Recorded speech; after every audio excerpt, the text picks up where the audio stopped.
Again, it's an absolute pleasure to be here with you all today. I'll begin by introducing myself. But before I do that, I want to do something called a quick call and response.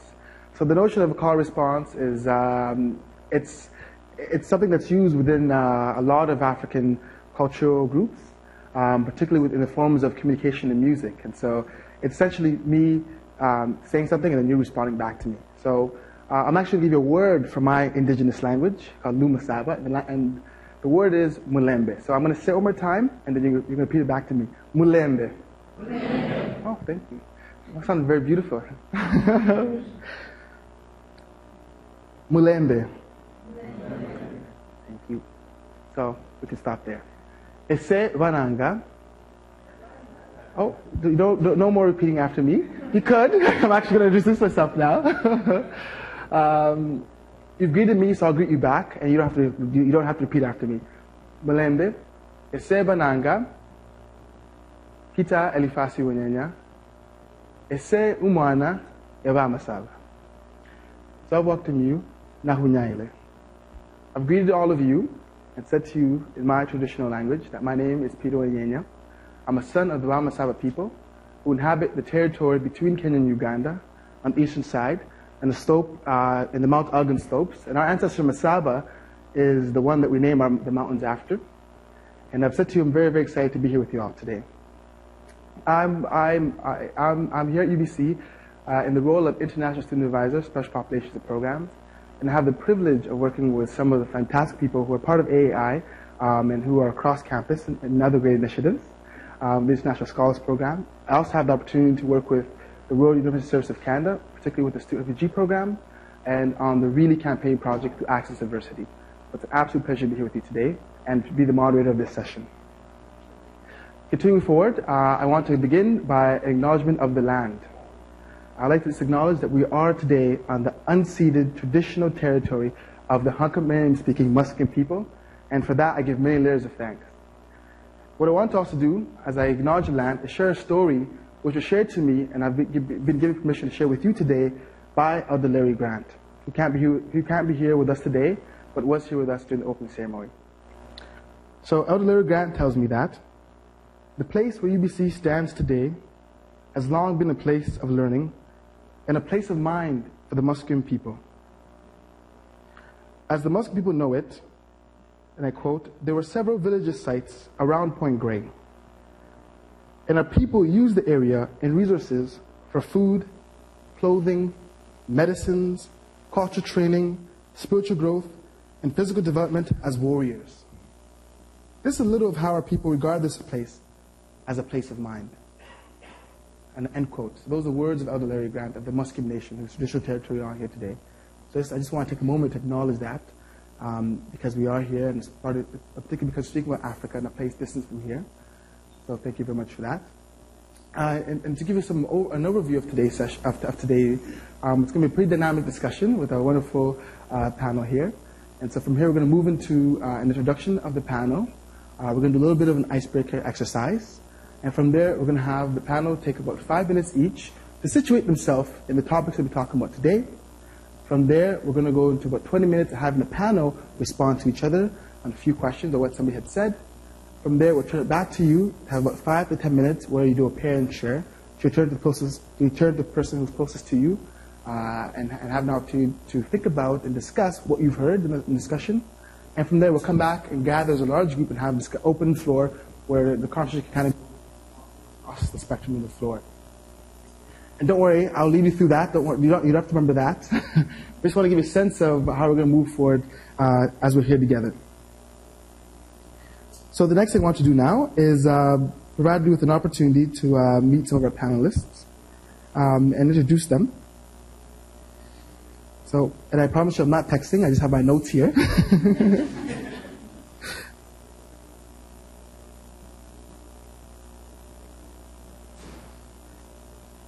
Excuse me here for 1 second while I pull up.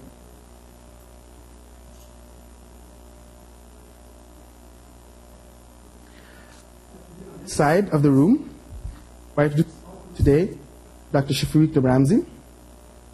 Dr. Shafiq Ramzi is associate professor here at UBC.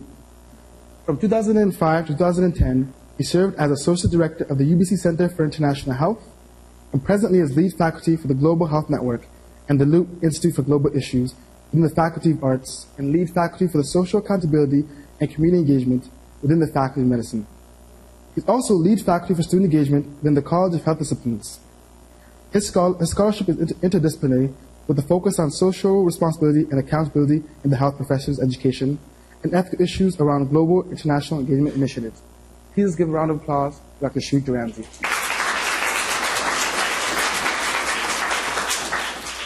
Thank you, everyone. Next on our panel here, we have Dr. Julie MacArthur, who currently holds posts as an assistant professor of African history at the University of BC and a visiting research and teaching fellow at the Makerere Institute for Social Research in Kampala, Uganda. Previously, Dr. MacArthur held a Shirk postdoctoral research fellowship at the University of Toronto and taught at McGill University at the University of Cambridge, where she received a PhD in African history in 2010. Her first book manuscript on mapping ethnogenesis and descent in colonial Kenya is currently under review with Ohio University Press, and she's also working on 2 forthcoming book projects, one on mapping decolonization, sovereignty, and border conflicts in Eastern Africa, and the other on the trial of the infamous Mau Mau general, the Dan Kimathi. Please welcome Dr. MacArthur here today. Thank you. On this side of the room here, we have Daniel Mundeva, who was born and raised in a small town, Kahama, in Tanzania. He was educated in Tanzania until 2008 when he left for Canada in pursuit of further education here at UBC. He graduated from UBC with a geography degree in 2012 and went on to work for Bear Gold Corporation as an environmental specialist based out of the company's headquarters in Toronto. Throughout his pursuits, Daniel has gained international experience in Australia, Tanzania, Chile, and England. Daniel has now returned to UBC and is currently working here with International Student Initiative. Please welcome Daniel.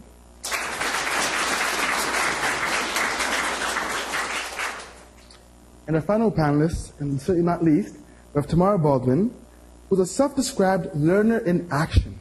Love that. A title which she intends to retain for all her years to come. Over the past decade, Tamara has spent a fair amount of time living and working between Canada and Southeastern Africa, primarily in Nairobi, Kenya. Tamara holds a Master's of Science in Poverty Reduction and Development Management from the University of Birmingham in the United Kingdom and is currently the Associate Director, International Service Learning Projects here at UBC. Please let's welcome Tamara.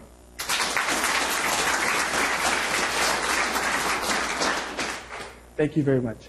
Now, before we get a chance to hear from our wonderful panel here today, we're going to do a little bit of an engagement exercise to get folks moving and thinking. And like I said, in traditional African fashion, we're going to use the call and response, and there'll be some movement. So if you're comfortable and able, I hope you'll engage in this exercise with me. So it's going to involve a little bit again, like I said, both with your hands. So now we're going to be doing a little bit of call and response. And you folks just listen in for now while I work with this side of the room. So you folks, so are you prepared? We're going to begin with our voices. So repeat after me. Oh. Oh. Lovely. Let's try that again. Oh. Oh. Excellent. So we'll stop there. Now this side of the room, coming over to you. What is he thinking? There's some magic, this madness, okay? On this side of the room, I want to say, and you're going to repeat after me, Africa. Africa. You gotta say like you mean it. Africa. Africa. Much better. This side of the room, let's hear, we're going to come back again. You're going to repeat after me, oh. Oh. And this side of the room, Africa. Okay. Africa. Excellent. So, we're going to begin at this side and throw over to this side. And so my hand goes up on the right, you're bringing Africa. When my hand goes up, you're going to bring with O. So we're going to begin with you, back and forth. So, ready? Oh, Africa. Oh, Africa. Okay, so now let it merge. Excellent. Just listen to the rhythm. Listen to the rhythm. Oh, Africa. Oh, Africa. Oh, Africa. Oh, Africa. Great. Perfect. Now we're going to add a little bit of rhythm to it. So this side of the room, I want you to clap after me, as such.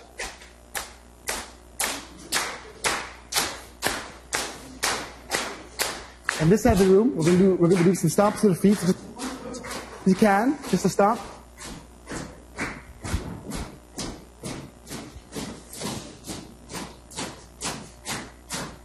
Excellent. Maintain it. And we're going back to using our voices. So on 3, oh, 1, 2, 3.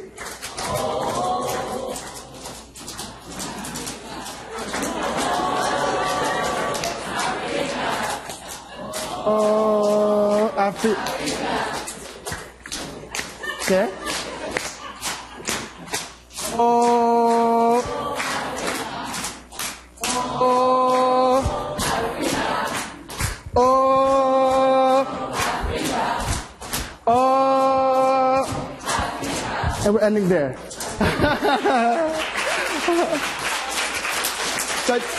I just want to give us an opportunity to kind of get our bodies moving, but give a shout out to Africa. It's really important here as we acknowledge here and the speakers here that we give a chance to engage with each other in some collective activity. We thinking about Africa, but also feeling Africa as we're engaging in this process. So thank you all for participating, and hopefully your minds are now also active and ready to absorb all the great information you can be hearing for our panel today. Thank you very much. Now we're going to shift right into our panel. We're going to take about 5 minutes and again situate themselves to the work and how they got into this work, perhaps some of the themes that we'll be talking about here today. So the first person we're going to hear from again is Julie. Thank you, Julie.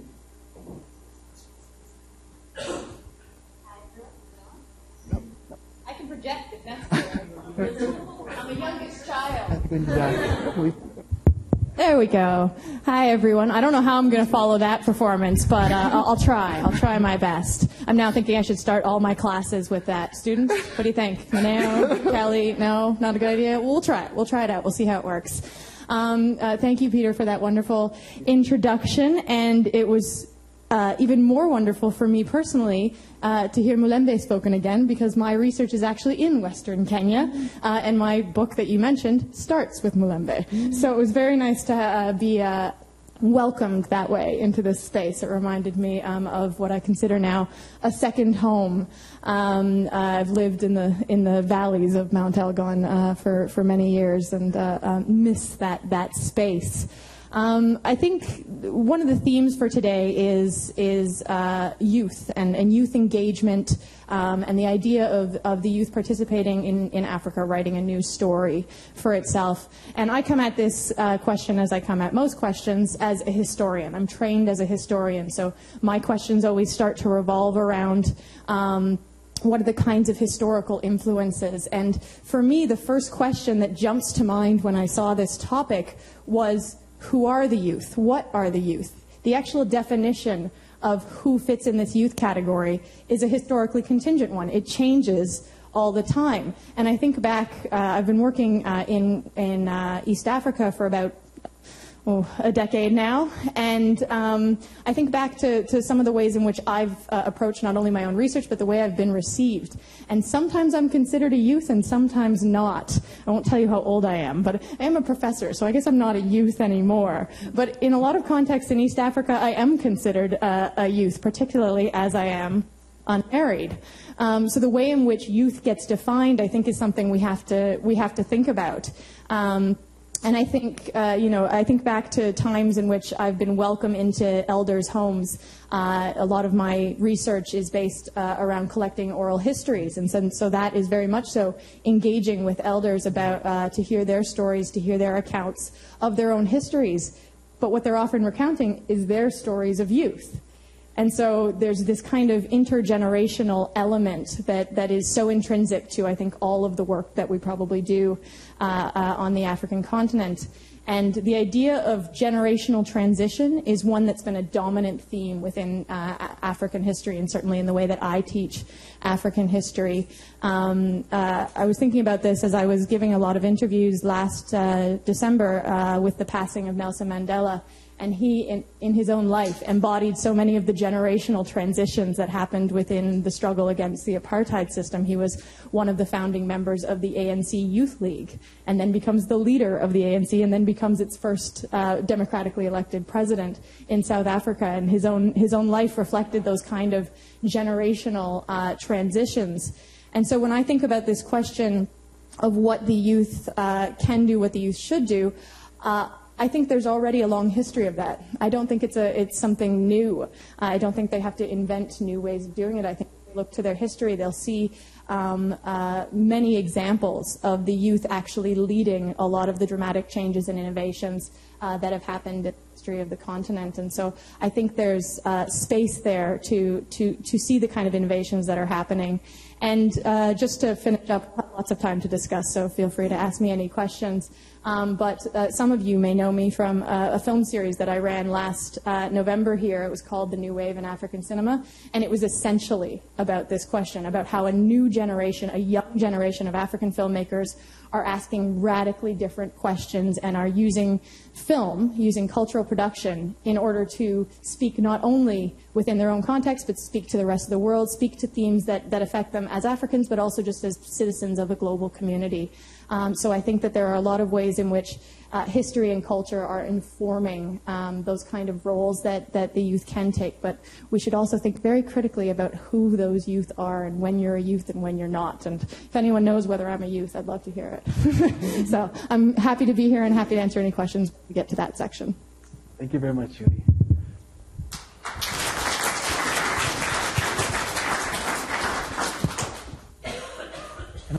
You're hearing our speakers situate themselves. You're thinking about some really good questions and some themes that we can be doing to draw out as we get into our pair discussions or large group discussions. Now, Daniel will situate himself for the next 5 minutes. Julie. Hey, so I'm Daniel. As Peter introduced me, I was born and raised in Tanzania. I grew up in a very small mining town, and I saw a lot of family members and friends.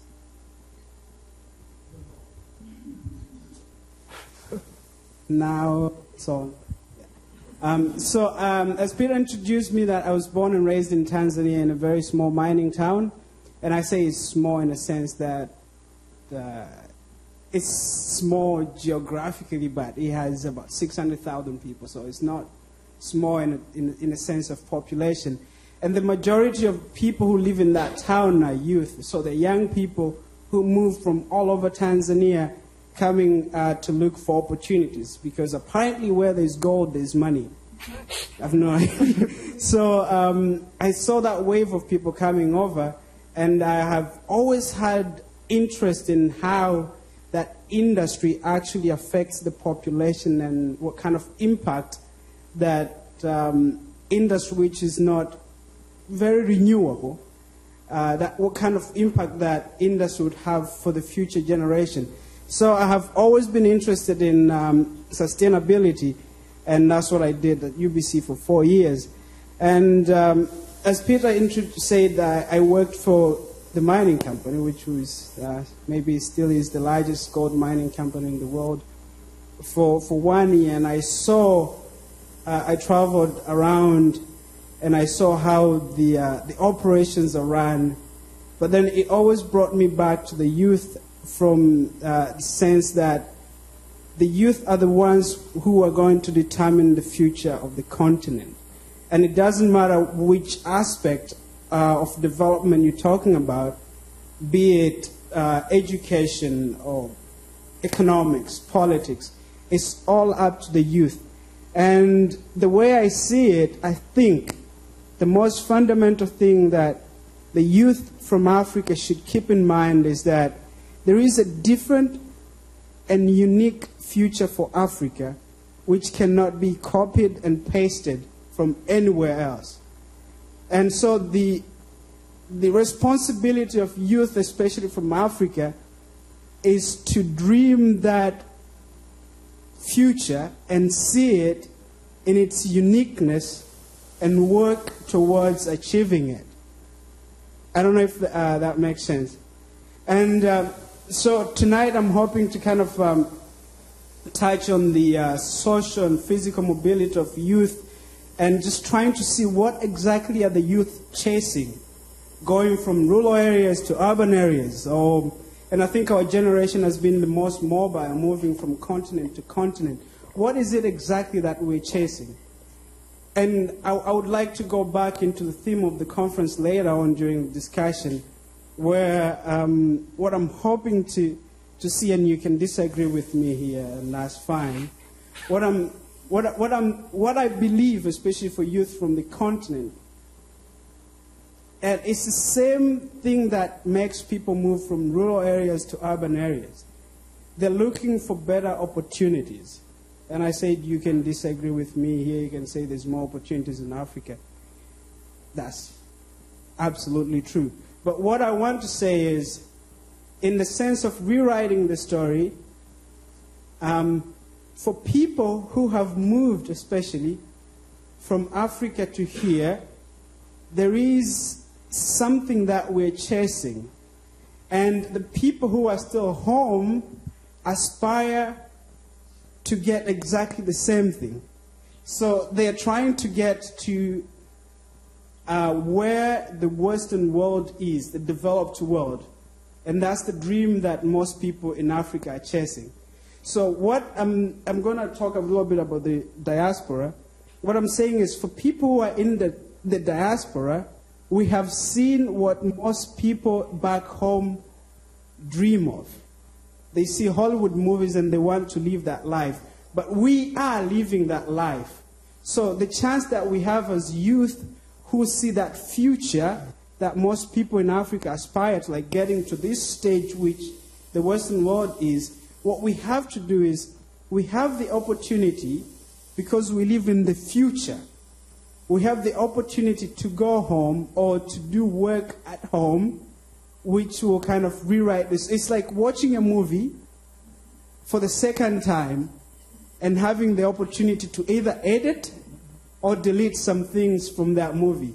That's what I see the diaspora can do. Like when you go home, you've seen what people are trying to get, because you live in the Western world and that's what people want. But when you go home, you know the bads and the goods because you've seen the whole movie. So you have that opportunity to edit or delete some of the scenes in that movie. And that's where I think the youth come in, especially in Africa. Thank you.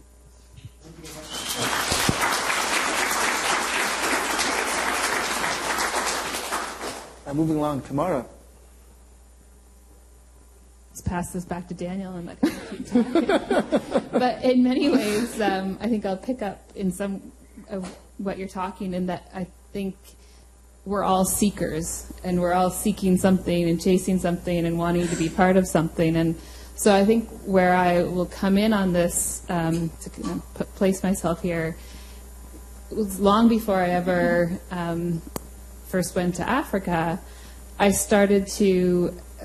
was a completely disengaged undergraduate student. I got my degree despite attending. And it was after I continued to work in higher education, and it was after working in higher education for a period of time that I was introduced to this notion of experiential education, and realized that was so much of what was missing for me, of how to take all this theory and make it relevant. Where was the praxis? How did you bring together the theory and the action? And so at that point, I began to be quite involved I was working at McMaster University, living in Hamilton. I was quite involved with my local community. And early on saw that the issues of ethics came up there, that the community was not a laboratory to test things out on, or to view through like a school bus, like a zoo, that if we actually cared about some of these issues, in Hamilton around poverty, how was it that we engaged into that? So kind of fast forward to beginning to study in international development and work within, at that point, Uganda and Kenya. I had already had a sense of some of the challenges and some of the ethical dilemmas of working in and with community. And then that was further kind of amplified by seeing so many volunteer sending organizations and so many people who had intentions of wanting to work or do good, or they were seeking, or they, really wanted to connect around some of the most important issues of our day, but didn't know how to do it, were not being prepared to do it, were not being supported to do it. And so that led me back to combining my work within higher education and then my work within international development to be thinking about these questions that I had.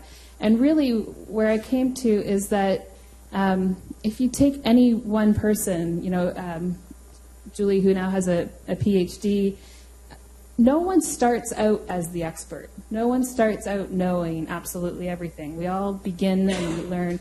And so what I found is a lot of times what's missing is the process of how we work.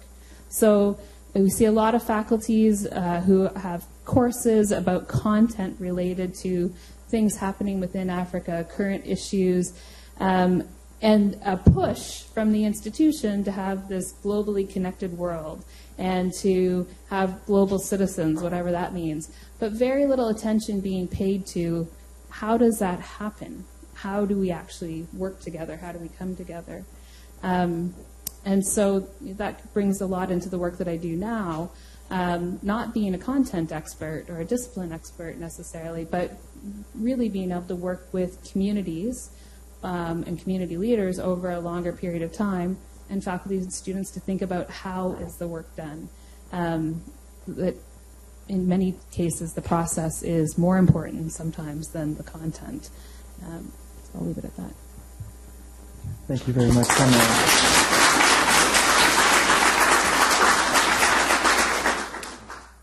Please, Shafiq. Thank you for those powerful comments from all three of you. And I'm really excited about this dialogue that's going to ensue. It's really an honor to be invited to be a part of this panel. I started with Africa Awareness early in the year 2002 when Veronica Finn was here. And so it's been wonderful to observe the evolution of this wonderful body here at UBC. So how many of you have never been to Africa? Very few. Okay. So I was born in Njombe in Tanzania. How many of you know where that is? Okay, a few of you. A very, very small place. I think even today the population is about 300,000. I think when I was born in the mid-'60s. So when you talk about youth, I'm only a couple of years away from being half a century old.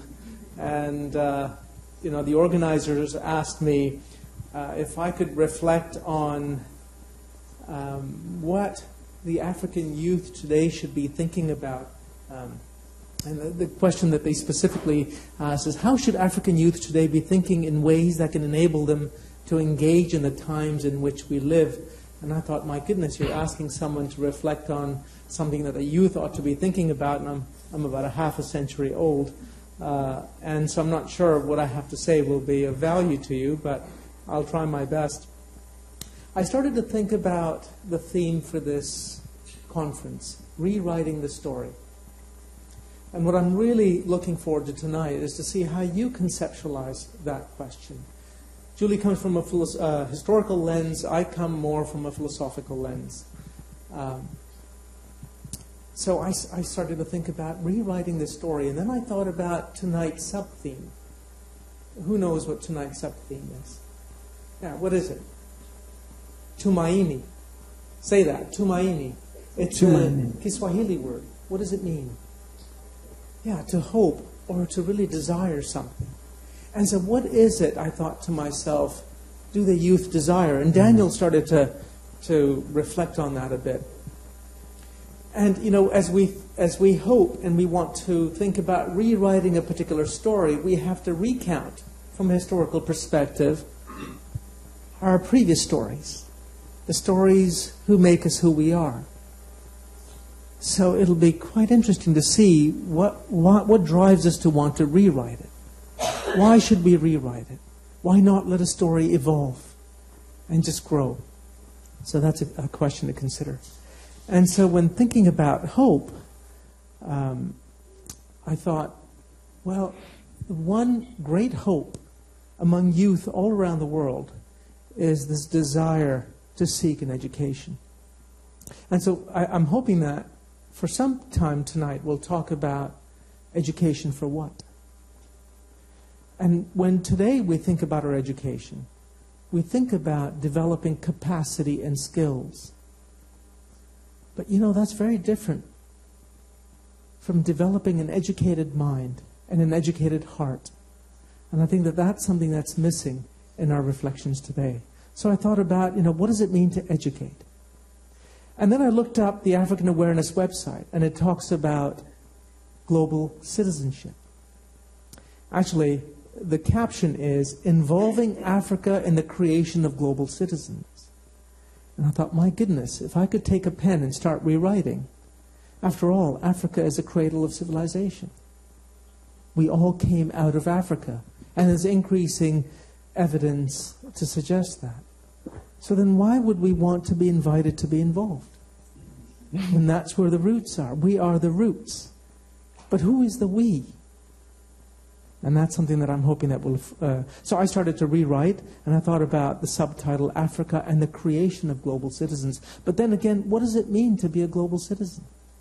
And I'm hoping that we can touch on that a bit. So with that, we open up conversation. Excellent. Alice, there's a exciting introduction.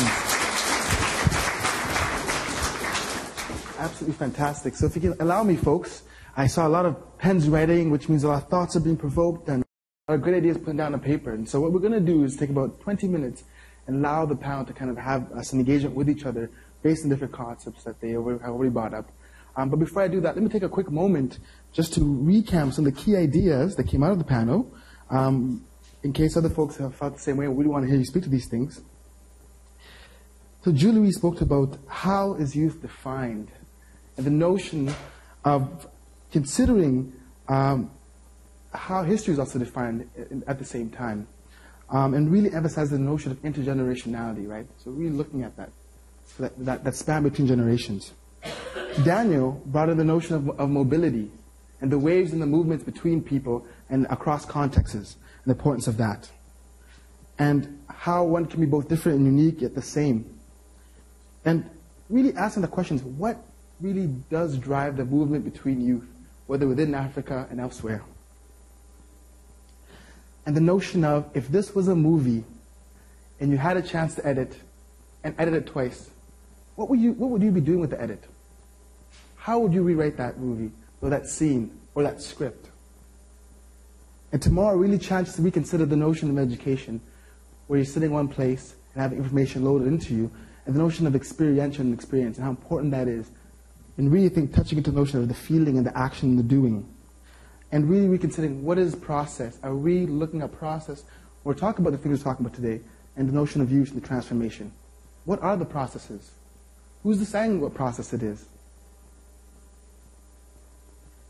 And Shafiq really summed up much of what our panelists say, asking us other philosophical questions, as I think all other panelists did, on the notion of, what does it mean for folks who aren't youth to be defining what the youth should be or youth should do? So really throwing back the challenge out there to the youth in this room here. And the notion of Tumaini, or hope, which is the name of this dialogue today. And what drives this hope? Education for what? What about education of the heart and the mind? And I think the question that really provoked me was, why would you want to be invited to be involved? Why would you want to be invited to be involved? At that point, I'm going to throw it back to the panel, give it about 20 minutes to discuss amongst themselves, and we'll get back to the larger group. Are you ready to square off? So Daniel, I'll throw it back to you. Why would you want to be invited to be involved? In the words of Dr. Shafiq Ramsey. Why would I want to be invited to be involved? Well, we're all from Africa, aren't we? The reason I would want to be invited to be involved is because I believe everybody has something to bring to the story. Because the story is basically everyone's story. We live in a globalized world. What happens in one place affects people everywhere. And we live in a more, I should correct that. I was going to say the more civilized world, but I should say a more informed world, I should say. And as Martin Luther said, injustice anywhere, I mean, injustice in one place is basically everywhere. So I believe I should want to be involved because I don't want to lose the talent that I am given, knowing that I could have done something and not do it. So it's the hope that what I have or what I know or the ability that I have has a chance to contribute or to change something, knowing that I can be part of a big change. That's the biggest reason that I think I should be involved. Like, what if my grandkids ask one day, what did Grandpa do? So yeah, that's basically the reason, because I have that hope that whatever I do, no matter how small it is, it will make a difference, whether either today or tomorrow. So that's basically it. Thank you.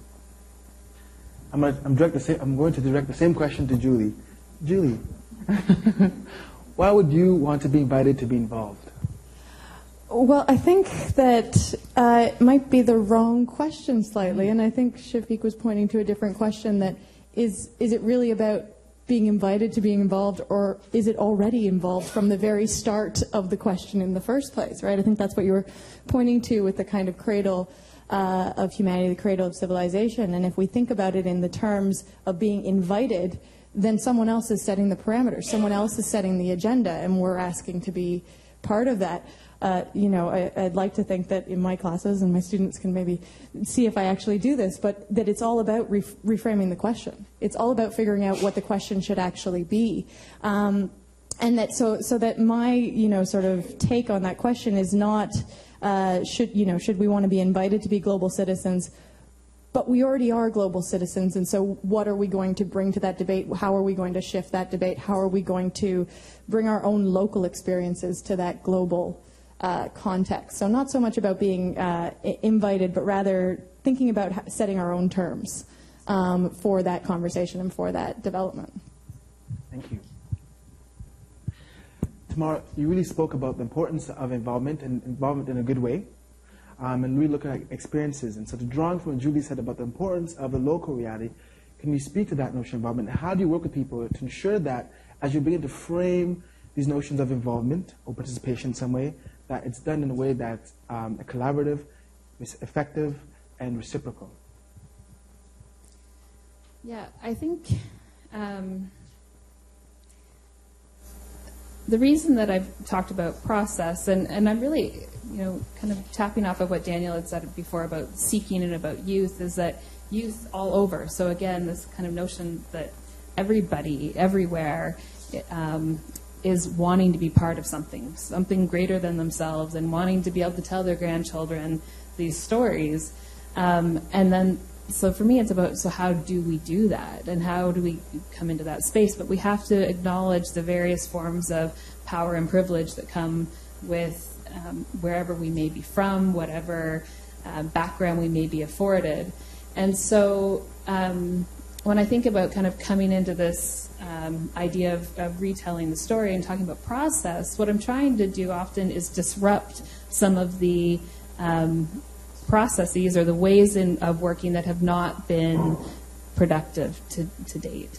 And even just raising for our own consciousness, asking the questions around, are we assuming a power that we shouldn't have, or that is being given to, or, when you're in a given space, how is it that you are taking up that space? How is it that you're participating in a project or in a conversation, or and who tells you that you get to take on that role?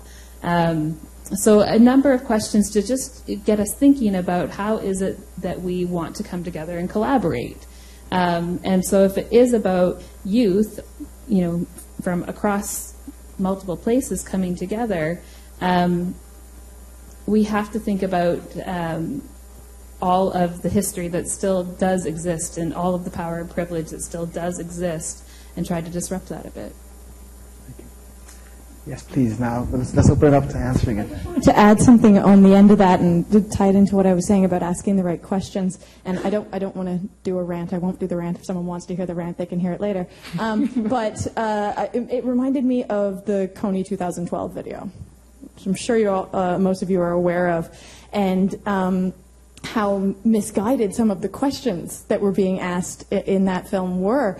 And that film, what it was trying to do was capitalize on the genuineness of youth wanting to join a movement, of youth wanting to be part of something larger than themselves, and a very, very genuine idea that, you know, that we can all help each other, right? But there were so many problems in which in the way in which it constructed what you can actually do. And to me, one of the things there's so many, but one of the things that stuck out to me so much is not only how the video, you know, sort of infantilized the youth. They turned him into his son, right? He's the bad guy. This is the good guy. Bad guy, good guy. Okay, we'll go after the bad guy. But at the end of the film, what's the first thing you can do? Does anyone remember what the first thing you can do was from that film? Go to our website and give us money. Not go learn something. Go talk to somebody. Go find out more about this issue. So again, you know, there's so much genuineness, but that can also be manipulated if we're not being really cognizant of what's driving that desire to change things, that desire to come together. And again, it comes back to this idea of privilege. That sometimes we forget that the idea of helping has embedded in it a power structure, has embedded in it a privilege, has embedded in it an idea of superiority, an idea of being at the point that other people want to come to. You know, as you were saying, with sort of people in the diaspora have reached that point that other Africans want to get to. I don't think about it quite that way, and partially it's because of the sort of power and privilege that gets embedded with us being able to assume that everyone wants to live like I do. You know. That's why I said before, I had a disclaimer, if you remember. You can disagree with me. Yes, please, let's disagree. That's the point. Let's challenge ideas. Let's continue. Because I know, I've thought about the other side. Sometimes I disagree with myself as well. Good thing. That's a good thing. I disagree with myself all the time. You should hear the conversations I have with myself in the kitchen. Thank you. Yes, and certainly this is definitely a forum for us to really engage in discussions. And again, you know, it's not about right and wrong, but really engage in these very thoughtful, meaningful, and necessary discussions. Now, Shafiq, I can see something's percolating there. You're pondering. Please share with us. It's still percolating. I was just thinking about the stories that we've started, and we've all entered the story in one way from different places. And as I'm listening to you, my desire is to see, well, how can I be a bit more harmonious with the story? And I'm trying to figure out where the thread is and trying to come in. And that reminds me of the term Ubuntu. What does that term mean? Humanity, sort of the oneness, the unity. And perhaps it goes back to my initial thoughts around, you know, we're all from out of Africa. Yet, with respect to power and privilege and difference, we're now in a world that increasingly perhaps prides itself for being different. Different not so much with respect to how our difference can be beautiful and contribute to multiple perspectives and ways of seeing things, but difference in terms of what it takes to disagree with each other, simply because we need to be different from that point of view. So that to me is a bit troublesome, and I think it touches back on power and privilege. And the one thing that going back, I'm trying to enter this story from the perspective of sort of education. I mean, that's why are you here today? You want to learn something. And I think that one thing that our education is more about the acquisition of information and technical skill than perhaps it is about having an educated mind, an educated heart, the foundation of which is reflecting on these things called humanness. I teach in the Faculty of Medicine. And in medicine, like other health professions and other professions, is largely focused on technical skill. What it's missing is heart. And so I'm wondering where that might come in this story, because it might help us perhaps speak a bit differently about power and privilege. I'll leave it at that. Thank you. Yes. I kind of want to respond to that, too. I don't want to get a reputation, though, especially not as a contrarian. No, never. I was just thinking about what you're saying about, us thinking we're in a new, new time that thinks differently. I mean, I'm a historian. Every time thinks they think differently. And I think there is power and privilege involved in even thinking that we are living in a new time, and whoever doesn't quite match that hasn't quite caught up to us yet in the way we think. And also this idea of the unitary, I actually am probably on the opposite end of that too. I actually think there's beauty in plurality and there's beauty in debate. I think we shouldn't be looking to not debate each other. What we should be hoping is that we can do it in a much more, in a way that encourages dialogue and conversation rather than in a way that might lead to conflict and violence. And so being open to being wrong, being open to another perspective, to not having to agree on these things, and that being completely okay. I think that's actually a lot more hopeful than the idea of union. To me, because the idea of union, I always, as a historian, what gets my back up is who's controlling that union, who's saying what it has to be the dominant. And throughout history, we see examples of people who thought that they had the right way and wanted to impose it. And that is what I think has led to some of the greatest tragedies and some of the greatest oppression. Certainly, the civilizing mission is, and the colonization of Africa is fully caught up in the idea that they really did, many of them thought they were doing something good for the world. And so again, I think actually being able to break away from that might be, a firmer footing.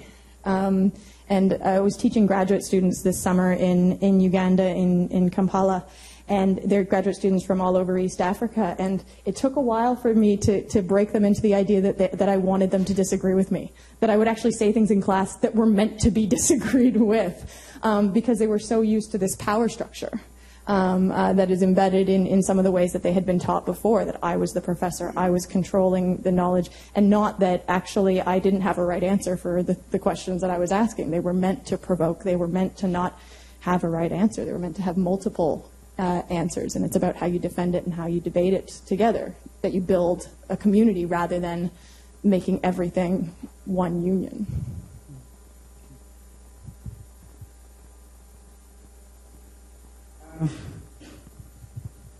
Sorry, Damara, but after I speak, I'm gonna ask for your opinion, because because that's for the topic that Dr. Shafiq brought up about power and structure, and how it comes into play when we're talking about development and all that. And you've been involved in that a lot, like bringing together the underprivileged groups with those privileged to sort of work together. And I think you have a better understanding of how power structures work in that scenario when you bring the two groups together. So after I'm done, I'd like your opinion. But what I wanted to say was, I just wanted to give a quick example of a time that I saw this come to play, and how the people who were voiceless, to whom development was sort of forced upon, how the people actually reacted. I was working in a small village, like 75 kilometers away from where I live, and this mining company decided to build a market for the community, like a market structure, like a nice building where people can go buy and sell. And apparently they had done some consultation with the community. But one day, that building, that structure had been standing there for, I think, 2 or 3 years. So, but it wasn't being used. So I asked the manager, like, what's the matter? How come people don't come here to trade? She said, oh, we talked to the community and we both agreed to build the market here, but they still go to their old place. They don't come here. But now we are renting the place. So the company that paid for the building, after they build, you know how the projects work. So you build the building for the village, and then you hand over to the village government. So it's not yours anymore. But since the villagers decided not to use it, the company started renting the place for office space. So they're renting the place because nobody was using it for the purpose. And then I asked, what kind of consultation was done? And what was the purpose? Like, what were the strings attached? Why did the company build that village there?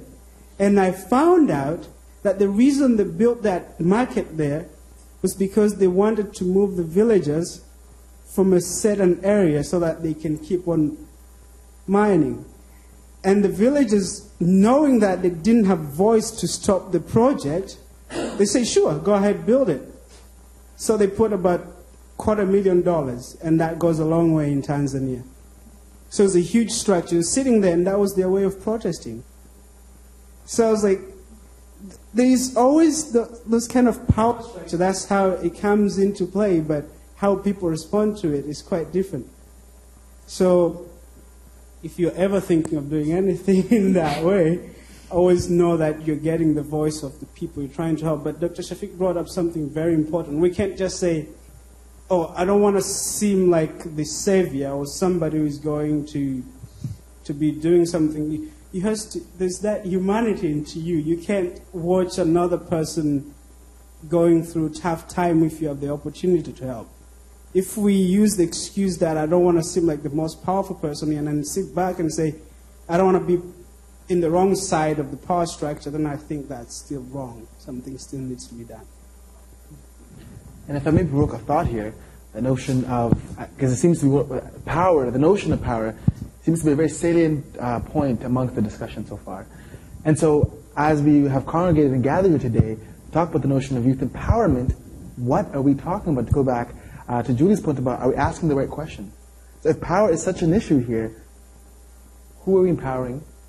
Why are we doing it? And who is it? Anybody to respond? What was your question? No, I just wanted to get your opinion on the challenges in bringing the two groups together, really. Okay, so I guess there's a few values and principles that are reflected in the way that any of us work. And so within my work, it's about building longer-term relationships.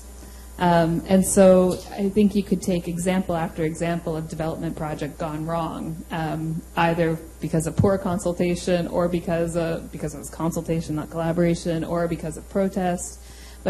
And so that's where I come back into, if we bring it really down to, those of us sitting here in the room today, and especially for undergraduate students who are interested and thinking about wanting to engage, how do we actually do this, and what questions are we asking? Because so often the questions are, do you think this is a good idea? Would you like that? Would you? And not actually posing the questions around, give me 5 reasons why you think this wouldn't work, or what is it that, really kind of asking different questions that rather than seeking the desired answer of, yes, that's a perfect idea, you're so smart, let's go ahead and do that. And so I guess in terms of bringing together various groups, when I'm working with organizations, with an organization, it's also building trust and building that long-term relationship where you can really poke holes in one another's arguments, and you're building that kind of culture, and that you're asking the tough questions, and but it's a constant learning process. If I am a version of who I was 5 years ago, but I'm not the same person. I've had different experiences and different learning that helps me to think about things in different ways. And I think that's who all of us are. And so I guess that's having these discussions allows us to think about these issues in different ways. Shafiq, I noticed that you, it seems like you're thinking through the notion of empowerment. We'd like to speak a bit to that notion of empowerment in relation to the struggle between power and privilege and those who are engaging in any capacity to serve youth. I've found the notion of empowerment a bit problematic. And so I just looked up the definition.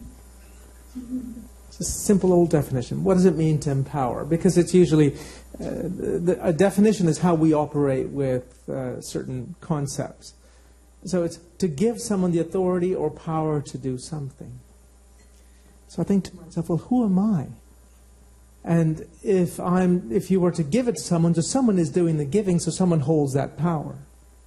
And so when we think about empowering youth, what does that really mean? And so that's what I was thinking about.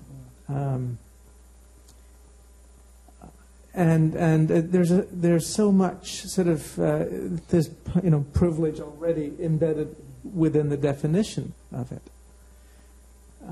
And so going back when I'm going back to the Ubuntu principle, I didn't mean to suggest that we ought not to differ with each other, and that we ought not to disagree, because looking at any particular phenomenon from a range of different perspectives and debating and dialoguing and disagreeing I think creates sort of a particular richness that you wouldn't otherwise have. You would have homogeneity, and you don't want that. But anyway, going back to empowerment, I think it's a problematic idea. It's quite patronizing, actually. And I suspect it's very different from saying, is it okay if we sit down and talk about this? I wonder what you think about this. Which is very different from saying, well, now I'm going to enable you to have voice. And until I do so, you don't have voice. Perhaps that's how parts of the world work. And so we have the notion of empowerment. Anyway. Julie, if I might ask you a question in response to what Rafika said. Based on being on the ground and also through your own academic work and research, what are some of the limitations, both within semi-historical context, about these youth having power? What's limiting them? That's a good question. I mean, when you think even about our own trajectories as people, our own, I wouldn't want anyone to give me much power when I was 18. I didn't know much then, right? So there is also the idea that one of the ways to think about youth empowerment is about exactly what you were talking about access to education and access to being able to learn and travel and know things. I was thinking about what you were saying about empowerment, and it's often something that I get my back up with, and I was thinking about what you said about they were voiceless. It sounded pretty loud to me, what they were saying. It didn't sound voiceless to me. And the Kony 2012 video, another example of someone saying, we're giving voice to those who don't have voice. But they do have a voice. It's whether or not someone's actually listening, right? But another element to that, though, is that power is a part of human nature. Power is a part of all societies, of all structures. So, in a classroom, whether I want it or not, I have power. Because I determine the marks. No one else gets to do that. That's me. And can I empower students? Yes. Could there be a potential of that being paternalistic or patronizing? Yes. But because we do have these kind of power dynamics embedded, I think it's about the kinds of relationships that are built up. And so we can't sort of throw away this concept because there is a process. But I do think you're right that we have to think very, very critically about who we think has power, because the way the discourse happens now is that all of Africa has no power, which is absolutely ridiculous. There's a lot of power to go around in Africa. It's who's controlling it and who's, determining the kind of the parameters of the debate. And so I remember an incident. I was on the back of a boda in Western Kenya. In Western Kenya, those are bicycles, and other parts they're motorcycles. and I was going to an interview, and I'm kind of an oddity out in Western Kenya because most of the people who look like me are in big NGO vans, nice SUVs, and I don't like cars anyway, so I'm just on local transport like I am when I live in Vancouver. And the bicycle, the driver or the rider was asking me what I was doing there, and he said, did I come to help? And I said, help what? He's like, well, we had this problem with our crops. I'm like, I've never grown anything in my life. I know nothing about crops. If there's an apocalypse or something happens, I'm the first to die because I am completely reliant on the shopping market. Whereas you guys will probably survive. You know how to actually use the land. So he asked me, okay, well, what are you doing if you're not here to help? And I said, well, I'm here to learn, to see, to talk, to be able to receive whatever these elders are willing to give to me. And he said, oh, okay, well, thank you. Thanks for not coming to help. And I was like, that's kind of a strange thank you to receive, but I got what he meant because I hadn't come assuming that I could give them something. Maybe my research will. Maybe my research will. Maybe it will lead to empowerment. I believe history, being able to engage in these kind of historical debates, being able to have access to these kinds of stories is empowering. But that's not why I went into it. I'm not assuming that it will do that. I went into it for my own learning and for my own empowerment in that sense. So in that sense, they were empowering me. And the communities themselves, in the way that I engage in my research, have much more power than I do, because they have the power to say, no. And then my project is over. Then I don't get a PhD, and I go home and I work at the Great Canadian Bagel, which I did for many years. They have the power to say no to me. But whether or not they think they have the power to say no is, again, something that historically we have to consider. I do come with some power, but they also have the power to refuse. And I've talked to lots of scholars who have written about the times in which people would say, I'm not going to tell you that, or this part I'm going to keep to myself.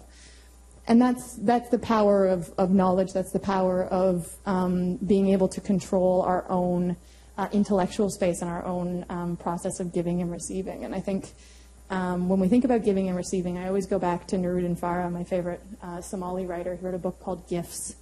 And he writes about how, the development culture and the sort of charity culture often ignores the fact that it is a dignified act to receive.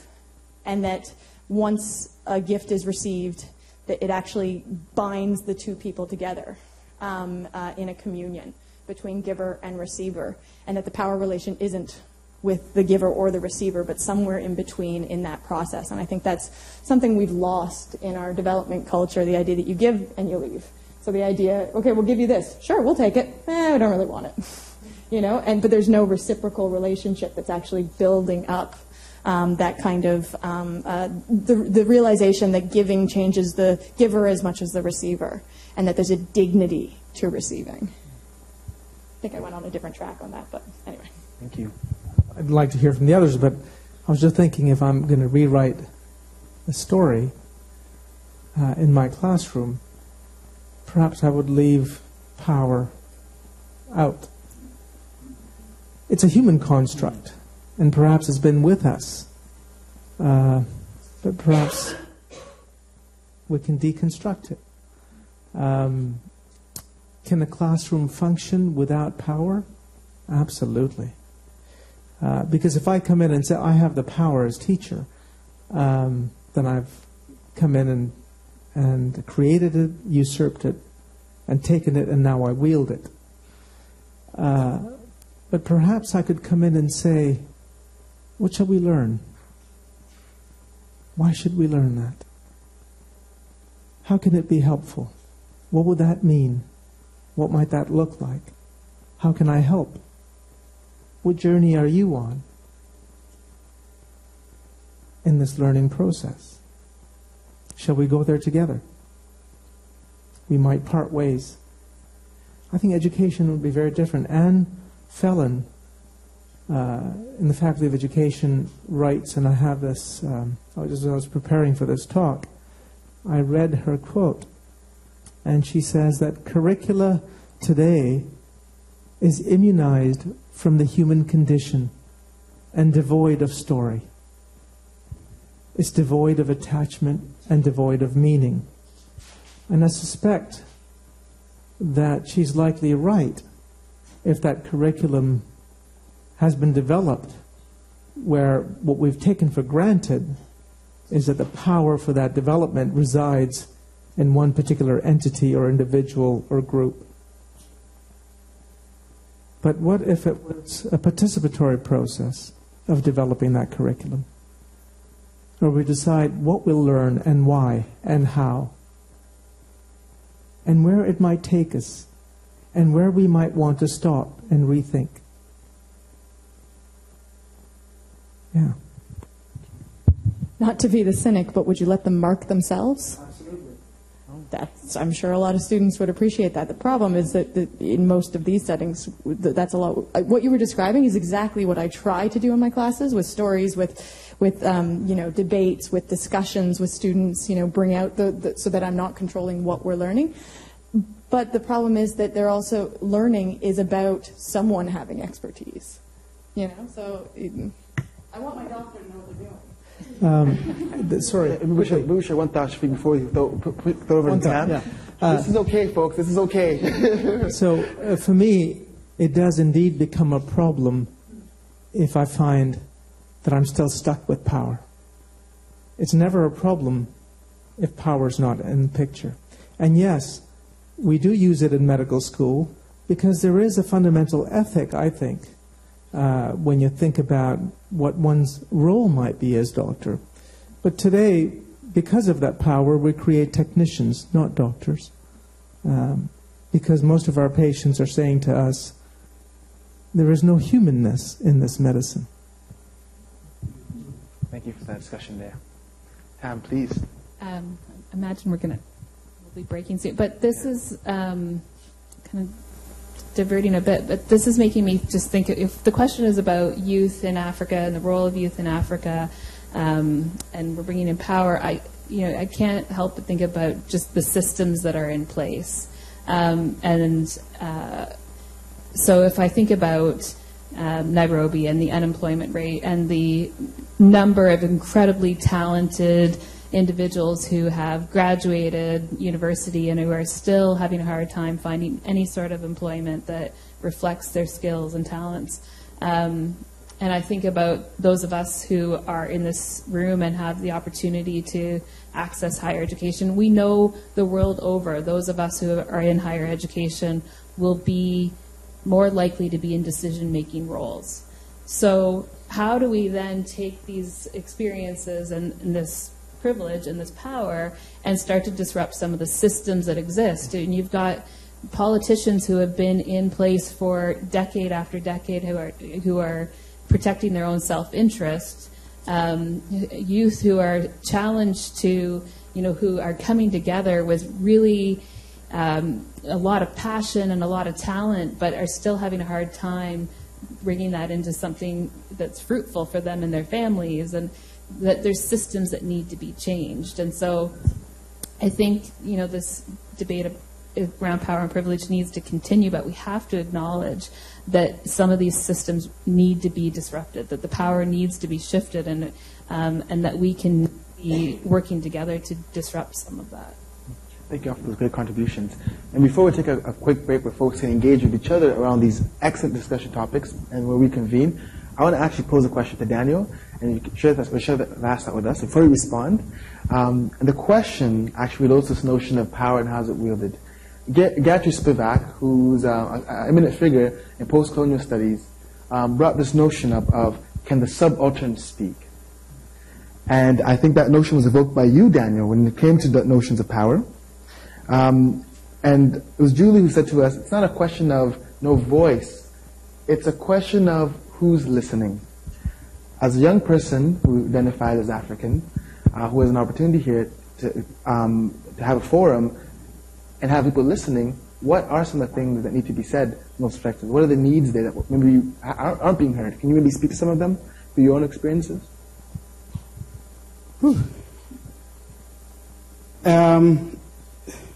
Lots of pressure. I was going that direction, but the last part of the question I kind of wish you forgot.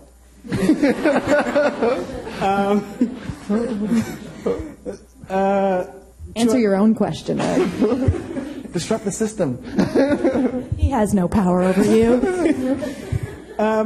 Again, you're welcome to disagree with me, but I'm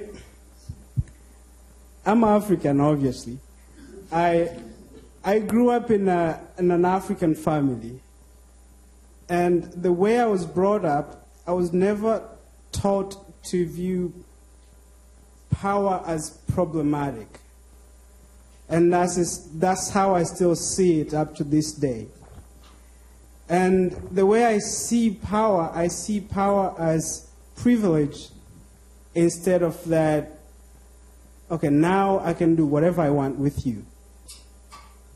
And I think the problem that we have, and Dr. MacArthur said already, we probably have too many speakers and too few listeners. And even people with power, people with privilege, should listen. And I think that's when we can find the balance. And I honestly don't think, because let's face it, there's a difference between someone who is 45 and someone who is 16. The person who is 45 years old probably knows a thing or two that the 16-year-old doesn't know. But does that mean that the 45-year-old has to push the 16-year-old? No. Because there's something that the 16-year-old knows that the 45-year-old doesn't know, because the world is changing as well. So when you come to like issue of power, I think if we decide to disrupt the idea of power completely, maybe my language is too limited, I feel like we might be heading towards anarchy, which is not a good option. So that's my idea, that there has to be some sort of system in order for things to move on. We can't just live in a... But that's how I was brought up. Maybe that was just Mama Daniel's way of... And thank you, Daniel, on that point. And so before we move along, let's give our speakers a big applause for that discussion.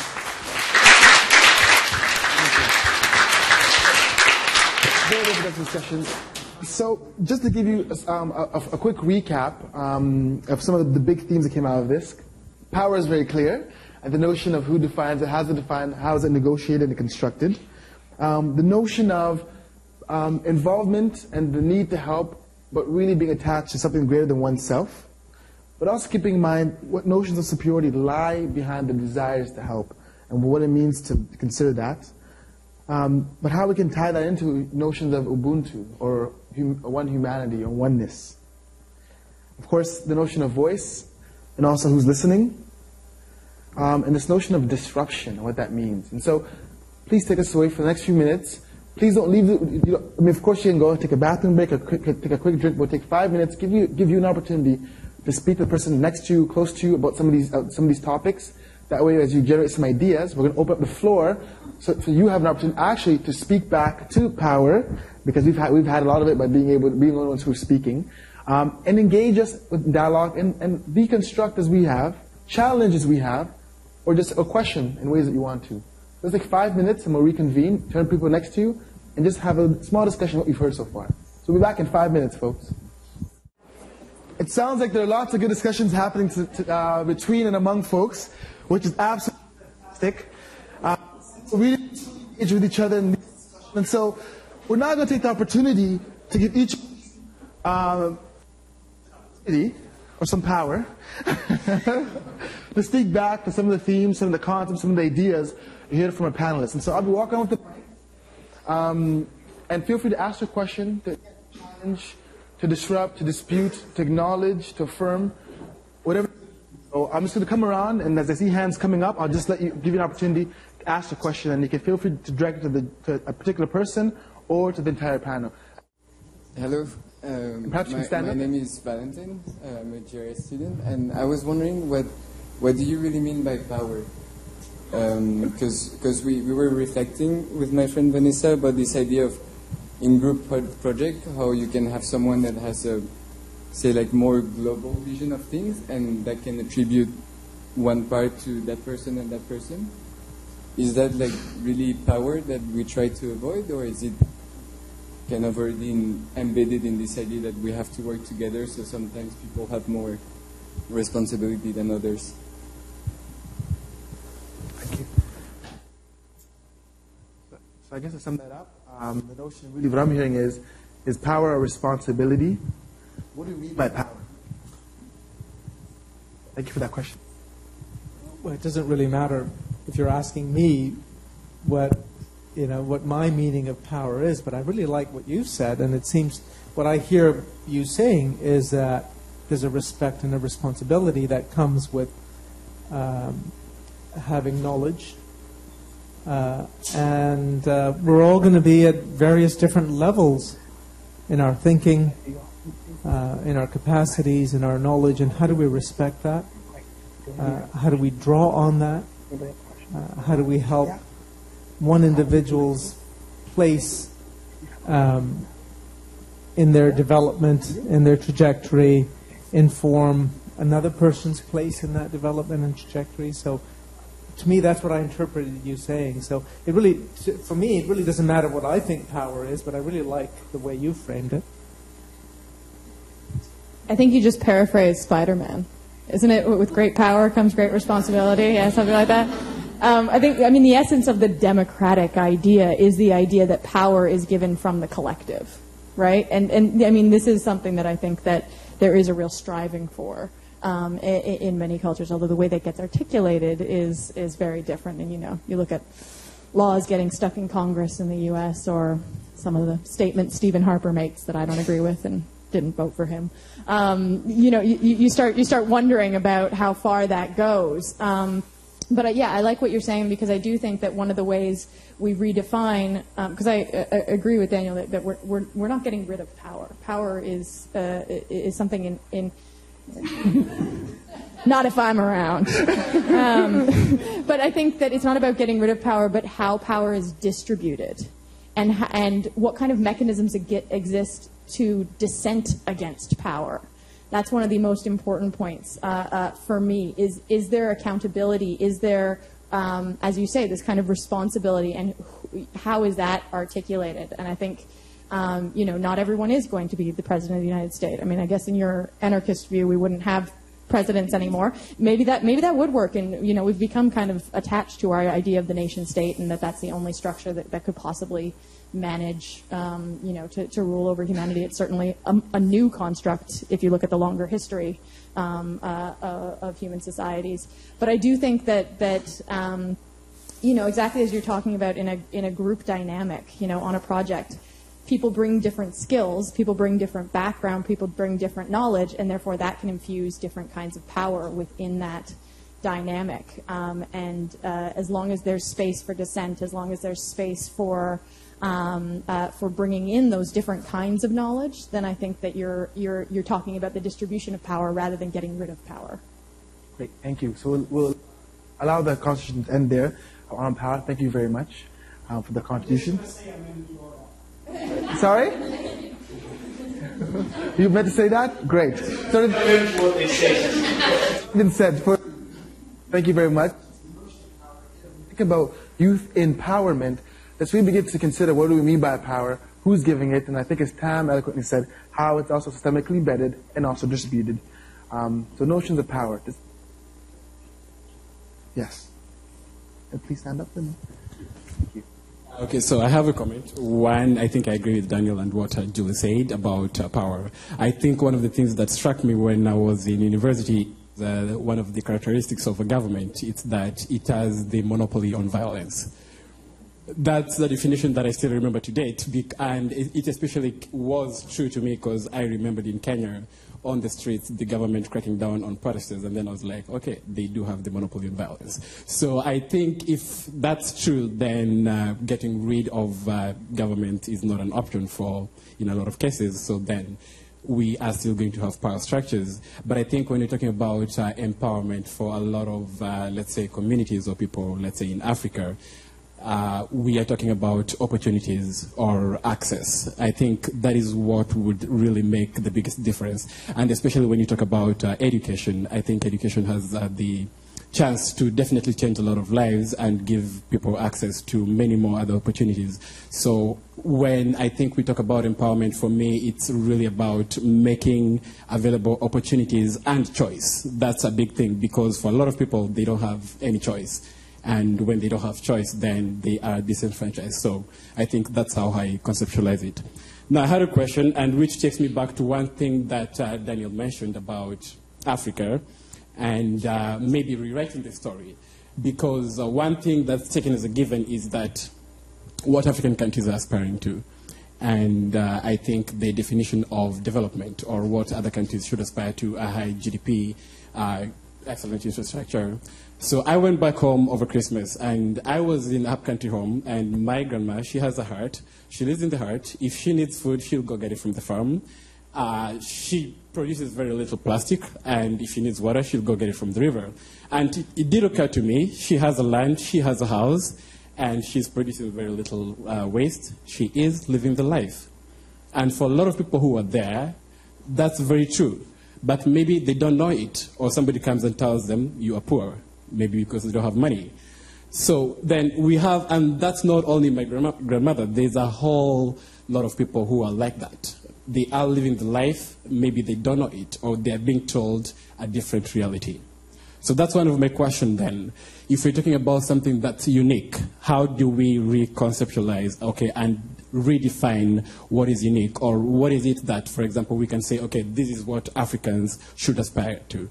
If you're talking about something that's unique, something that's different. And maybe can we also stop and realize that perhaps what we have is pretty special, and not all of it needs to change. And then what are those things that also make us Africans that maybe we would like to keep? And how does us sort of like trying to get on the treadmill jeopardize those particular things? Great.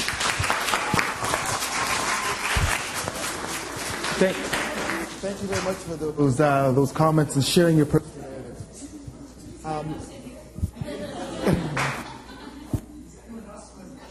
Our panel. For our panelists? Yes. I suppose, would you like to respond to that? Was that my question? I think it was more of a comment, it sounded to me. However, if there is something salient that you really want to respond to, that's fine. And then we have a question after that. So you can go ahead. Do you want to respond, Daniel? Yeah, he asked me what... You're basically asking me to solve the biggest mystery of development, because I also agree that Africa should have its own version of development. That's what I believe. I also experienced exactly the same thing going to my grandma's village. And actually last summer, I was home and I visited my grandfather's village, and that's exactly the type of life they lived. They would live on 25 cents a day, no problem. And when you say that they are poor, then that's a different discussion. However, the truth is, and I like to be realistic sometimes, we can't just dismiss the truth. The population is increasing. The youth are constantly threatened by the more aggressive, better equipped people and companies who keep coming into the rural areas. And the only place that someone can afford to live the way you described is basically in a rural setting. And since things are changing, those people have to adapt. And since they haven't figured out a way to adapt, they end up moving to cities.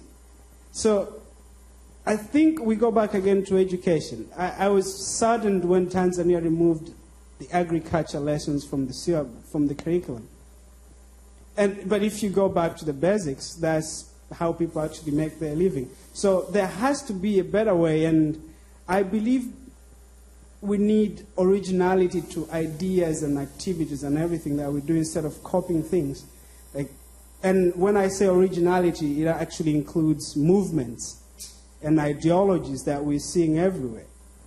if we keep just borrowing things, we saw Occupy something, and then we bring it back, that if people haven't actually thought about it, if people don't understand a certain concept, I'm a very slow thinker. People who know me know it very well. It can be irritating to sit with me. But the truth is you have to analyze the situation and look for the better way. I think Africa needs to change, but then the system, the policy making, the governance, again, back to empowerment, giving access to people. If it means opening up markets, if it means, creating our own education system. So there's a lot of things that need to be done. I don't know if I answered your question somehow. Thank you, Daniel. Does anybody else on the panel urgently want to respond to that point? Or yeah? Okay, great. Maybe some things as we talk about distribution of wealth and resources. A recent report came out just a few days ago by Oxfam, which said that the combined wealth of 85 richest people in this world is the exact same as 3.5 billion people. 85 people in this world have the same, of richest people have the same 3.5 billion people. And so as we begin to think about and have these conversations, very, very important we consider these things. And some of the hard facts that Daniel points out to, very, very important to consider. And also with other realities, like in Uganda, in Eastern Africa, the median age, or the age in which half the population is split between the two, is 15 years old. 15 years old, and it's just Afik will speak to that. So things for us to consider before we have our next question. So you just told us is that 85 people hold the wealth of half the world's population. And that, to me, is power. It's absolute power. Power corrupts, and absolute power, as you've just indicated, corrupts absolutely. Affirmation. So for our next question, please. Thank you. I have a question about education, because I really enjoy. I totally agree with the idea that education should be shared rather than transferred or state. And I think that even if slowly things are moving towards that direction, probably it's harder in the technical field, but in general we understand that. I like the idea that the power should be equally shared in a class, but I wonder who is able to say when the power is actually equally shared. And this is an analogy that comes from the class, but can be applied to different social systems, of course. And I also, as an instructor, I realize that students have power. They have a lot of power. So sometimes I wonder if it's really about, we all have power in our life, and I think it's impossible to think of a system with no power. Power is part of our society. It's part of what we are. I wonder, is it about how we distribute it, or is it about how we use it when we have it? So it's more about the ethics of using power or the ethics of distributing power.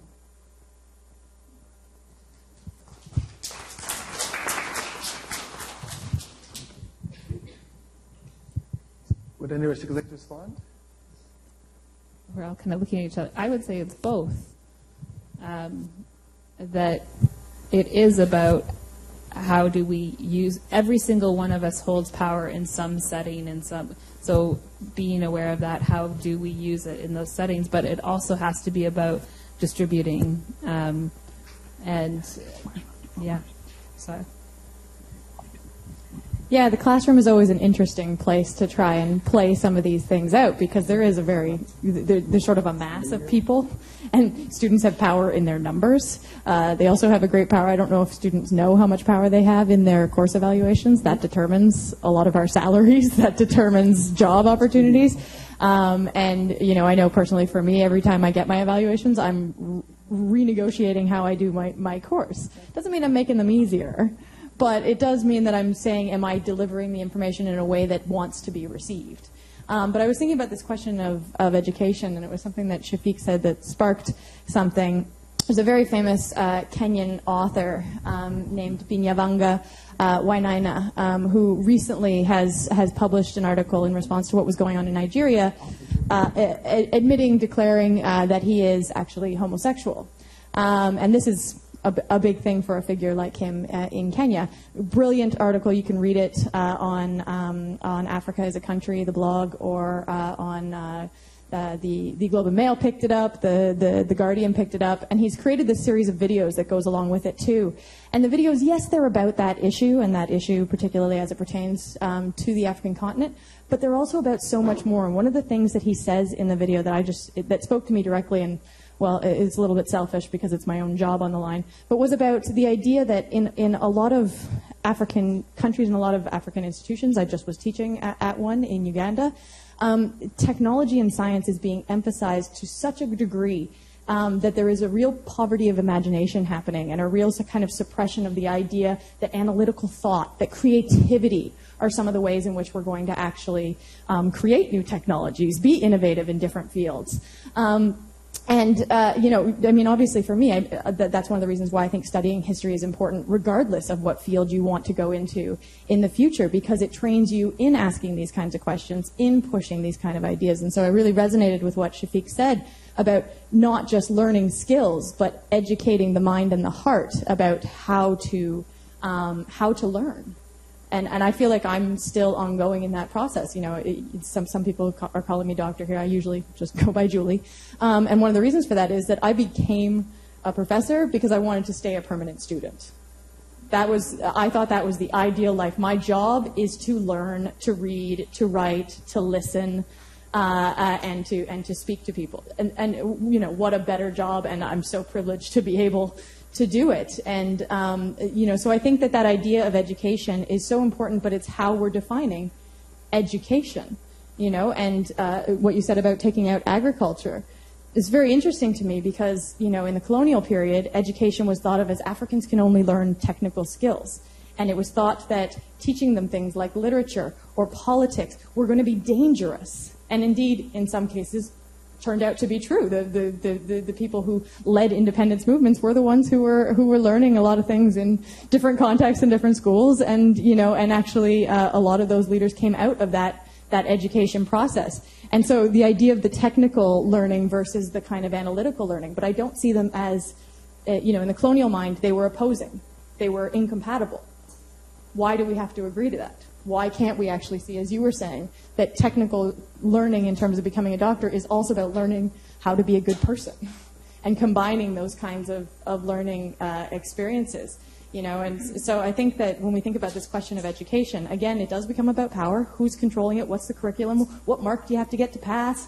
All those kind of things, and we're not going to get rid of any of those structures anytime soon. We always have an evaluation kind of process when it comes to learning. But how are we approaching what we think we need to know? Right? And what kind of environment are we creating where we can know different things? As I'm listening to you all, I notice how strongly you all cling to power, and you don't want to let it go, and you say that it's inevitable, it's a part of who I am. And I was thinking about the theme of this conference, about rewriting the story, which would mean that you'd have to imagine yourself differently, and to dare to do that, and to go to that place where you can imagine yourself differently. But if you want to accept that it's inevitable and that it's part of your ontology, part of your being, this notion of power, then that's what you accept. I don't want to accept that. And so I'm trying to imagine the world differently, and I'm hoping that with that imagination, I can also be in the world differently. But when you dare to dream and imagine, and you dare to be different, you will be labeled. People will call you anarchist.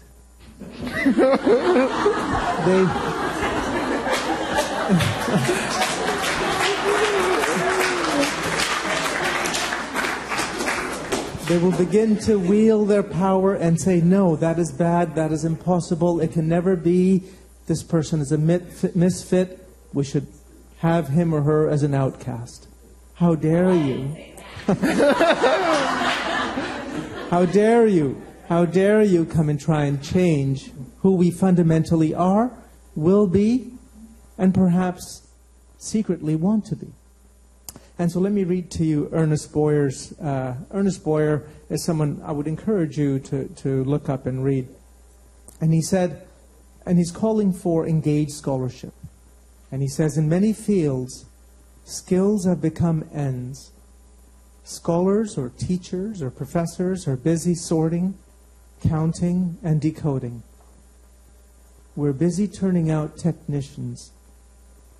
But the crisis of our time relates not to technical competence, but to a loss of social and historical perspective, to the disastrous divorce of competence from conscience.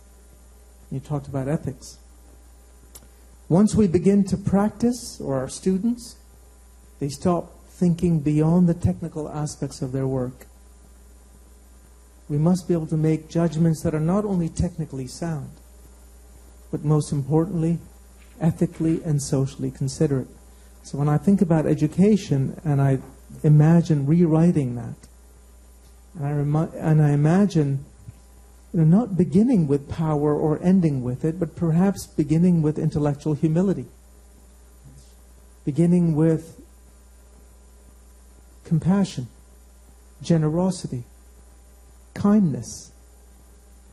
I read I'll end with this. I read a wonderful article written by a student from grade 12 at the University Hill Secondary School who wrote for an article in the recent edition of the University Neighborhood Association's paper, and talked about how she did not get in, or he did not get in, to the university of his or her first choice, and how she felt worthless.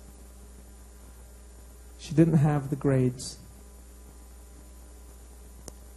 And yeah, we do live in a system, and we've accepted it to be inevitable, a system that does make you feel worthless. You know, I asked all my first-year medical students, who've all come in with 98% averages, and I said, look, what's your favorite course in the fourth year of your undergraduate education? And they named any course, a varied. So how many of you have taken biochemistry in your fourth year and completed that, or taken history? Now imagine how well you did, and if I gave you that examination again right now, would you perform at the same level? Yeah, so education for what? Learning for what purpose? Perhaps to preserve power, to usurp it, to wield it, to make it part of who you are, and never to be able to let go. Think about it. Great. Thank you. And it seems like, thank you for sharing that. I think we have an opportunity for maybe one last question, or maybe one comment and one question. Is one here? Yeah. Because I do want to take an opportunity, so thank you for sharing that. And clearly, power is a very significant part of this conversation. And it's actually a very relevant one, because hardly do you ever engage in these conversations about power, distribution, access, particularly in relation to Africa, where many of us have seen in modern times some of the grossest misuses of power. I also want to take this moment to also acknowledge here that we do have with us some other forms of young people who are, many of whom identify as being from Nigeria. So I just want to take a moment to really acknowledge them, because it's important that they're here listening and participating in this conversation. So let's please give them a clap. So welcome. Welcome. I know you put on the spot. Hi, so those, you understand what I'm talking about, yeah. So the panel, so does one of you want to? There you go. I'll get to you 1 second. It's actually about the education in Africa, especially Nigeria, where I come from. So I think, don't you think that one of the main factors, like people always have this stereotype that what is wrong with Africa is like the education, that it's not enough and everything. But me going through high school in Africa, I feel like it's more of motivation and education, because I feel like African students go to school not for learning, but for the grades. And there's more to education than grades. So don't you feel like African students need to be motivated first? Because I think that when you're motivated, education comes naturally. So what do you think about motivation? Like, should you put motivation before education, or should you just like send your kids to school without knowing what to do after that? Fantastic.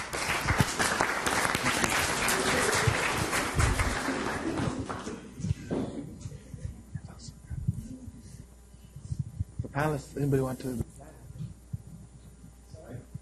No, thank you. I think your question is the same as Dr. Shafiq's question of education for what? That's how I see it. So I've asked the same question, but in a different light, as saying, do we think education is worth what is worth because that is all we have known? And I'm talking about the education in the current structure. How many of you here started school when you were 3? See? And when you started walking, you were sent to school. So if somebody asks you to think about anything else that could have given you other opportunities, well, I started school when I was 9, just in case you're wondering.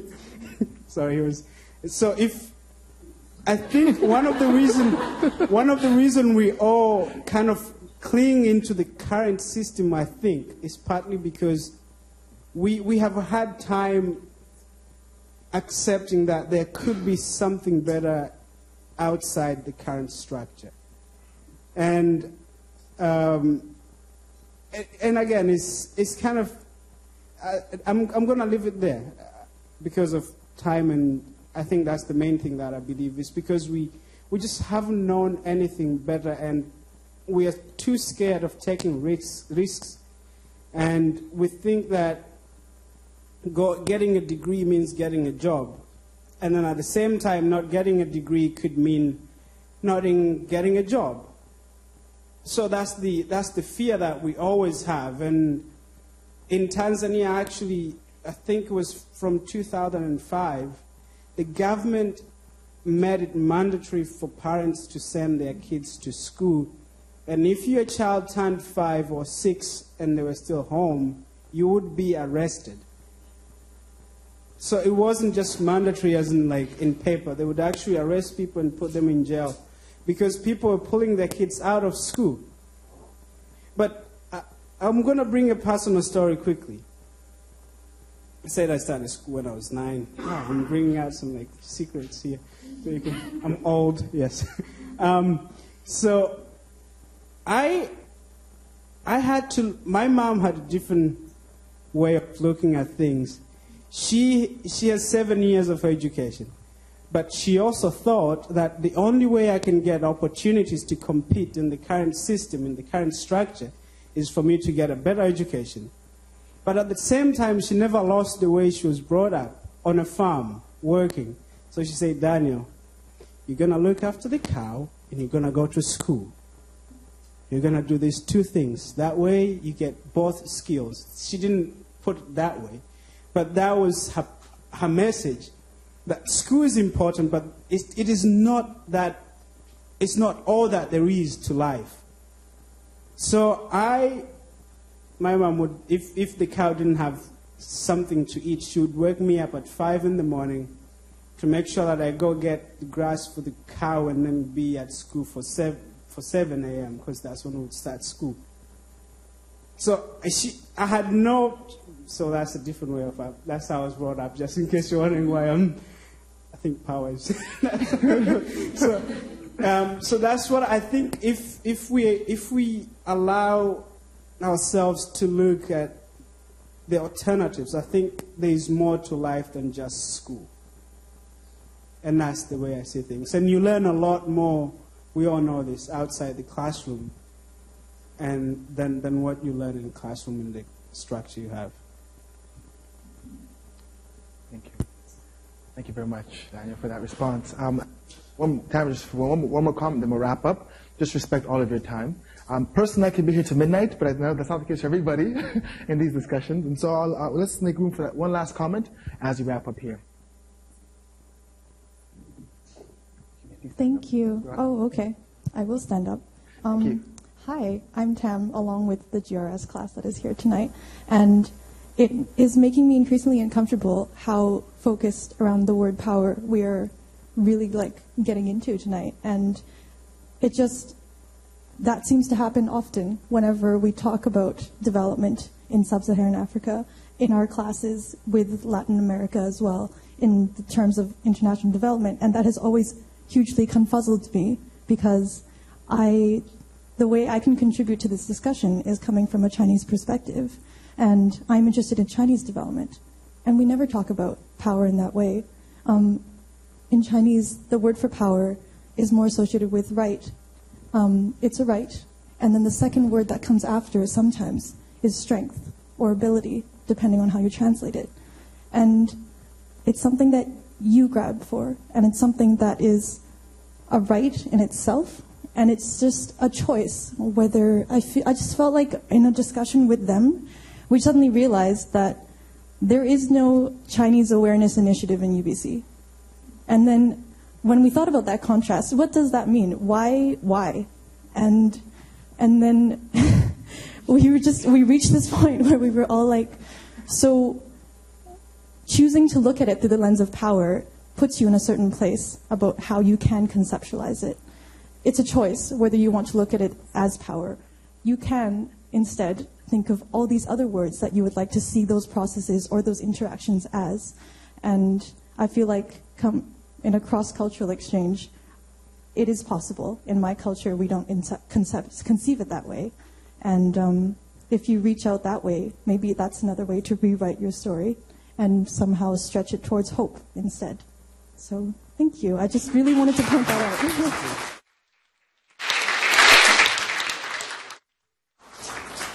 I have to say, I was trying to think of how can I say this beautiful, eloquent thing to wrap this all together, but you did that. So thank you very, very much. So let's please give everyone a hand of applause and ask a good question. And there is one trick I pull out my sleeve to add to what you said, and actually it's one of my favorite Chinese proverbs. Give me a chance. Let's just see how it works. It goes, tell me, and I'll forget. Show me, and I may remember. Involve me, and I'll understand. That's a Chinese proverb that I think really adds into what you're saying about how we can consider these notions and be much more inclusive and allow for dynamic interaction, both in theory and in practice. And so at this point, I'd like to really take the time to just acknowledge and honor our panel here for actually engaging in these difficult conversations, engaging in their own forms of power struggle with me and with each other, which is exactly what we want to see, how power is negotiated, and for really taking the opportunity to bring your expertise, given that you're also busy. I'm going to take this little minute I have here to not really self-promote, but promote some of the good work these folks do, because they are on campus. And so if you are somebody who's interested in global issues, this space here, the Liu Institute, Dr. Shafiq here is one of the leads here with global initiatives. Please come talk to him and ask him how you can get involved in a global initiative. If you want to take some courses in Africa and get some of the theoretical conceptualization, please take one of Judith's classes. Fantastic. If you actually want to look at it, how does it actually look on the ground, please go see Tam over at within an amazing project. Get involved in some of these works in Africa as well. With the new Center for Community Engaged Learning. Excellent, got it.